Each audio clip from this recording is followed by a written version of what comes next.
सामाजिक कार्यकर्त्या अंजली दमानिया यांनी देखील धनंजय मुंडे कृषी मंत्री असताना कृषी खात्यात मोठा भ्रष्टाचार झाल्याचा आरोप सातत्याने केला होता।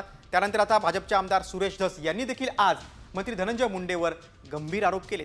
मागणी नसताना ही कृषी खात्यात कोट्यवधींची खरेदी झाल्याचा आरोप धस यांनी कागदपत्रांचे पुरावे दाखवून केलाय। मुंडेंच्या वरदहस्त्याने कृषी खात्यात 300 कोटींचा घोटाळा झाल्याचा आरोप धस यांनी केला। भारतीय किसान संघाने देवेंद्र फडणवीस यांना पत्र दिलं होतं। संबंधित घोटाळ्याचं तपासून कारवाई करावी, मात्र वाल्मिक कराड यांनी हे पत्र फाडून टाकल्याचा दावा देखील धस यांनी केलाय। आता तरी मुंडेंनी मंत्रिपदाचा राजीनामा द्यावा अशी मागणी धस यांनी केली।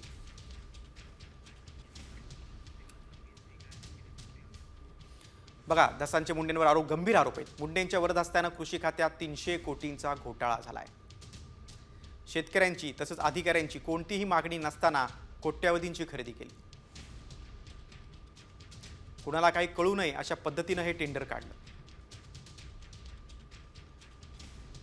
कराड यांनी टेंडर ठरवलं आणि वाल्मिक कराड हे राज्याचे बाप होते का असा सवाल देखील धस यांनी केला। या भ्रष्टाचाराची SIT स्थापन करून चौकशी करावी अशी देखील मागणी त्यांनी केली।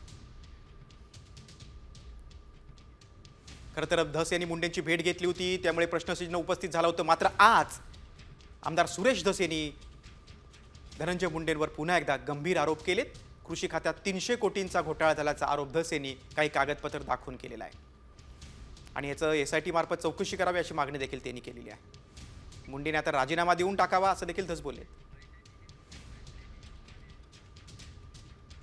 CBI, ED, राज्याची SCB, त्याच्यानंतर मुख्यमंत्री महोदयांशी बोलेल मी। आणखी कोणती एजन्सी त्याच्याकडे मुख्यमंत्र्यांकडे तक्रार करेल। 25 कोटी 180 कोटीचा इकडचा आणि इकडचा 100 कोटीचा आणि बॅगचा 25 कोटीचा, असा जवळजवळ 200 आणि हा 100 300 कोटी रुपयापर्यंत भ्रष्टाचार जातो हा। आम्ही जरी विरोधी पार्टीत असलो तरी अजितदादांनी राजीनामा दिलेला पाहिलेला आहे। ज्यावेळेस 71,000 कोटीचा त्यांच्यावरती जास्त भ्रष्टाचार व्हायला लागला, 71 कोटी 71,000 कोटी 71,000 कोटी याचा भडीमार झाल्यावर त्यांनी राजीनामा दिला।